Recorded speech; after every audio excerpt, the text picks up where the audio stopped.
The Gripen was built to be compact and easy to maintain, with a relatively light airframe.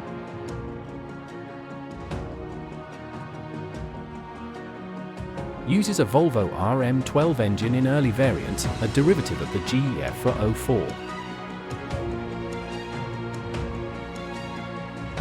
Designed with a modular open architecture allowing for easy upgrades.